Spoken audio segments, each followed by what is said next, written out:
Bakunzi ba Excellence TV twongeye kubasuhuza. Uyu ni wa mwanya wahariwe amakuru mu Kinyarwanda nk'uko bisanzwe ngewe yabigezeho n'Imaniragaba Joseph. Amakuru yacu uyu munsi reka tuyahere ku bivugwa hano iwacu mu Rwanda. Ibyemezo by'inama y'abaminisitiri yayobowe na Nyakubahwa Perezida wa Repubulika Paul Kagame. Nyakubahwa Perezida wa Repubulika y'u Rwanda Paul Kagame yayoboye inama y'abaminisitiri yo kuri uyu wa 11 Nzeri 2023 yize ku ngamba zo kubaka ubukungu burambye muri iki gihe bwugarijwe n'ibibazo ku isi hose. Kwa mbere tariki ya 11 Nzeri 2023 inama y'abaminisitiri yateraniye muri Village Urugwiro iyobowe na Nyakubahwa Perezida wa Repubulika y'u Rwanda Paul Kagame. Inama y'abaminisitiri yagejeje imyanzuro y'inama y'abaminisitiri yateraniye tariki ya mbere Kanama 2023. Inama y'abaminisitiri yagejejweho ibi bikurikira: imyiteguro igihembwe cy'ihinga cy'umuhindo cya 2024A, uburyo u Rwanda ruteganya kwinjira ku isoko rya carbon hagamijwe gutanga umusanzu warwo mu guhangana n'imihindagurikire y'ikirere, imyiteguro y'u Rwanda yo kwitabira imurikagurisha mpuzamahanga ry'ubuhinzi rizabera i Doha muri Qatar kuva itariki ya 2 Ukwakira 2023 kugeza ku ya 28 Werurwe 2024. Inama y'abaminisitiri yemeje imishinga y'amategeko ikurikira: umushinga w'itegeko rihindura itegeko nomero 007/2019 ryo kuwa 13 kwa 4 2019 rishyiraho urwego rw'igihugu rushinzwe iby'indege za gisivili. Umushinga w'itegeko ryemera kwemeza burundu amasezerano y'inguzanyo hagati ya Repubulika y'u Rwanda na Banki ya Hongiriya y'ubucuruzi bw'ibisohoka n'ibyinjira mu gihugu, yerekanye n'inguzanyo yo kongerera ubushobozi uruganda rutunganya amazi rwa Karengi. Inama y'abaminisitiri yemeje amateka akurikira: iteka rya minisitiri rishyiraho ibishushanyo mbonera by'imikoreshereze n'imitunganyirize y'ubutaka by'uturere twa Gicumbi, Gisagara, Huye, Muhanga na Nyagatare. Iteka rya minisitiri ryerekeye urutonde rw'umurage ndangamuco ufatika, uburyo bwo kuwukoresha no kuwubyaza inyungu. Iteka rya minisitiri rishyiraho amabwiriza yo ku rwego rwa tekiniki agenga ingero n'ibipimo. Inama y'abaminisitiri yemeje ko Bwana Andrew Onarena Sesinyi uhagararira Repubulika ya Botswana mu Rwanda ku rwego rwa High Commission ufite icyicaro i Nairobi. Mu bindi, Minisitiri w'Ubumwe bw'Abanyarwanda n'inshingano mboneragihugu yamenyesheje inama y'abaminisitiri ibi bikurikira: ku itariki ya 21 Nzeri 2023 mu Rwanda hazizihizwa umunsi mpuzamahanga w'amahoro uzabera mu ngoro y'inteko ishinga amategeko. Uwo munsi uzitabirwa n'urubyiruko, abagize inteko ishinga amategeko, abayobozi n'abandi bafatanyabikorwa. Kuva tariki ya 15 Nzeri kugeza tariki ya 28 Ukuboza 2023 mu turere twese tw'igihugu hateganyijwe urugerero rudaciye ingando rw'inkomezabigwi ruzitabirwa n'intore zarangije amashuri yisumbuye mu mwaka w'amashuri wa 2022-2023. Minisitiri w'Imari n'Igenamigambi yamenyesheje inama y'abaminisitiri ko ku itariki ya 7 Ukwakira 2023 Guverinoma y'u Rwanda ku bufatanye na IRCAD France hamwe na IRCAD Africa hazatangizwa ku mugaragaro ishami ry'u Rwanda, ari naryo rya mbere ku mugabane wa Afurika, ry'ikigo cyo mu Bufaransa kizobereye mu guteza imbere ubushakashatsi no guhugura abaganga mu kubaga hifashishijwe ikoranabuhanga. Bikorewe i Kigali kwa 11 Nzeri 2023 Dr Edouard Ngirente, Minisitiri w'Intebe, akaba ariwe washyizeho umukono kuri iryo tangazo.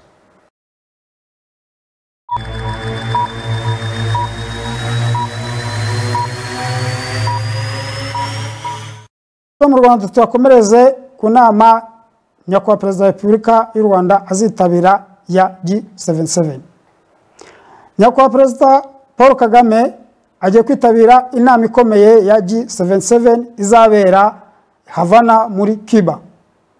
Kuri uwa mbere tariki 11 Nzeri, Minisiteri y'Ububanyi n'Amahanga ya Cuba yatangaje ko Perezida wa Repubulika y'u Rwanda Paul Kagame yemeje ko azitabira inama ya G77 mu Bushinwa izabera Havana ku itariki ya 15 na 16 Nzeri, nk'uko tubikesha ibinyamakuru muri Cuba nka Cubas Q.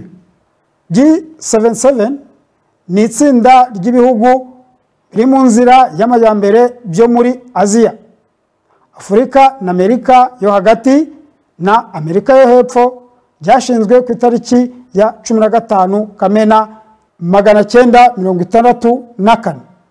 Kuva icyo gihe rikaba ryaragutse, ubu rikaba rigeze ku banyamuryango 134. Rwanda ruri mu bihugu 77 mbere byatangije uyu muryango. Urubuga rwa G77 rugaragaza Ubushinwa nk'umunyamuryango, ariko guverinoma y'Ubushinwa ivuga ko ishyigikiye G77 ariko itaribarirwamo, gusa ikemeza ko ikomeje umubano mwiza w'ubufatanye n'uyu muryango mu rwego rwa G77 plus China. Ihuriro rya G77 rigamije guteza imbere inyungu rusange z'ubukungu z'abanyamuryango no kongera ubushobozi buhuriweho bw'imishyikirano cyangwa kugira ijambo mu muryango w'abibumbye. Minisiteri y'Ububanyi n'Amahanga igihugu cya Cuba kibarizwa muri Caraïbe, kuri konti yayo kuri X yahoze ari Twitter, yagaragaje ko ari umwanya wo gukorera hamwe kubw'ubumwe n'ibikorwa bifatika by'igihugu biri mu nzira y'amajyambere. Inama izitabirwa n'abakuru b'ibihugu barimo Perezida wa Brazil Luiz Inácio Lula da Silva, wa Argentine Alberto Fernandez, wa Colombia Gustavo Petro, wa Iraq Abdelatif Rashid, wa Palestine Mahmoud Abbas, Angola João Lourenço, w'u Burundi Evariste Ndayishimiye, n'uwa Honduras Xiomara Castro. Abakuru b'ibihugu nka Bolivia Luis R. Minisitiri w'Ububanyi n'Amahanga wa Cuba Bruno Rodriguez aherutse gutangaza Minisitiri w'Ububanyi n'Amahanga wa Cuba Minisitiri w'Ububanyi n'Amahanga wa Cuba Bruno Rodriguez aherutse gutangariza abanyamakuru ko iyi nama ari ngombwa mu gihe cy'ibibazo by'inzego nyinshi ku isi. Yavuze ko iyi nama izaba mu gihe ibihugu bikiri mu nzira y'amajyambere bishakisha uburyo bwo gukemura ibibazo mu rwego rw'ubwigenge n'ubusugire bwabyo. Kuva muri Mutarama uyu mwaka, Cuba yatangiye kuyobora by'agateganyo Group of 77 n'Ubushinwa ku nshuro ya mbere, bwiyemeza guteza imbere inyungu rusange z'ibihugu biri mu nzira y'amajyambere.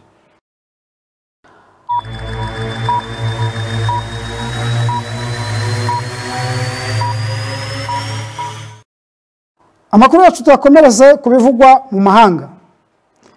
Kim Jong-un yagendereye Putin. Perezida Kim Jong-un wa Korea ya Ruguru yamaze kugera mu Burusiya mu ruzinduko biteganyijwe ko rugomba gusiga ahuye na mugenzi we Vladimir Putin. Perezida Kim yageze mu Burusiya nyuma yo gukora urugendo rw'amasaha menshi atwawe na gari ya moshi.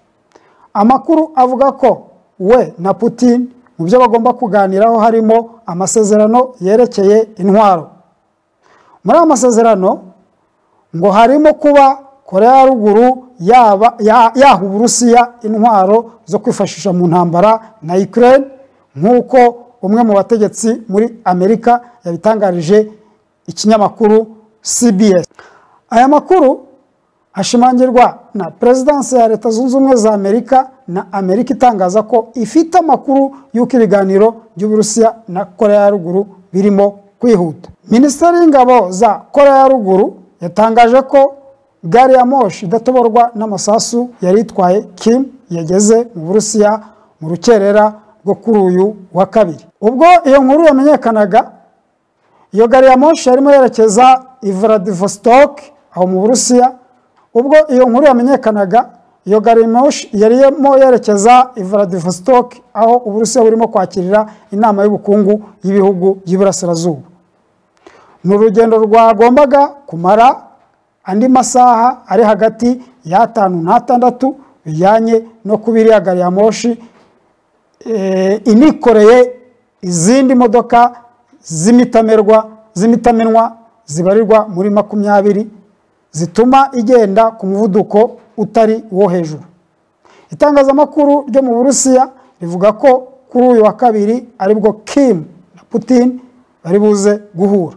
Ni amakuru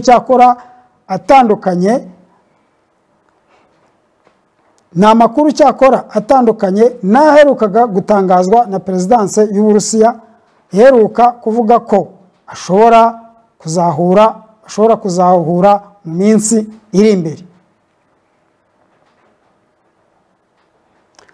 Hagati aho ibiro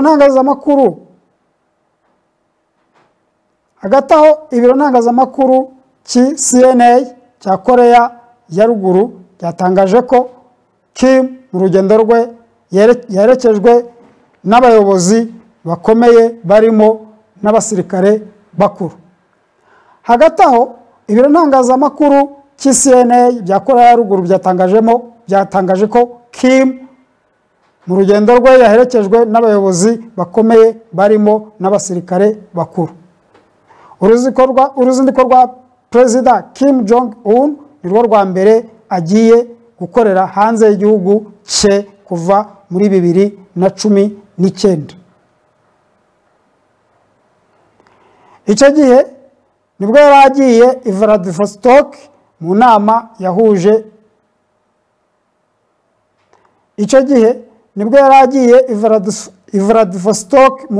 yamuhuje na Putin nyuma yo guhagarara kw'ibiganiro gusenya intwaro kirimbuzi Kim yagiranaga n'uwari perezida wa Leta Zunze Ubumwe za Amerika Donald Trump.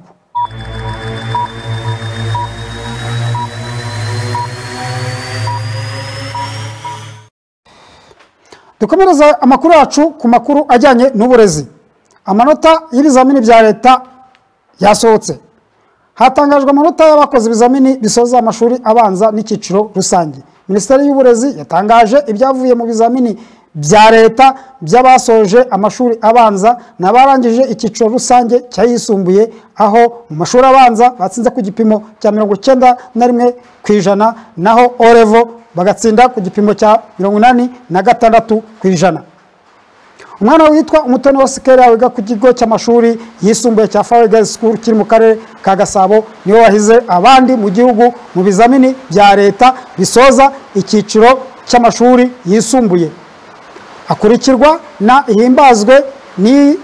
Ihimbazwe n'Ikora Kevin wo muri Lycée Notre Dame de Citeaux kiri mu karere ka Nyarugenge. Kwizera Regis wiga mu kigo cy'amashuri abanza cya École Primaire Espoir de l'Avenir kiri mu karere ka Bugesera niwe wahize abandi mu gihugu mu bizamini bya leta bisoza amashuri abanza. Akurikirwa na Cyubahiro Hervé wo ku ishuri rya Christo Foundation Academy yo mu karere ka Kamonyi. Abiyandikishije gukora ibizamini mu mashuri abanza bose batsinze ku gipimo cya 91.9%, barimo abangana 55 n'ibice 29% b'abakobwa, mu gihe abahungu ari 44 n'ibice 71%. Naho mu cyiciro rusange amashuri yisumbuye abiyandikishije bose ntibakoze kuko hakoze 131 na 51, aho abakobwa bari 55% n'ibice 61%, mu gihe abahungu bari 44 n'ibice 9%. Muri aba bakoze ibizamini bisoza icyiciro rusange cy'amashuri yisumbuye batsinze ku gipimo cya 43 n'ibice 97, barimo abakobwa 54 n'ibice 28, naho abahungu bakaba 45 n'ibice 72%.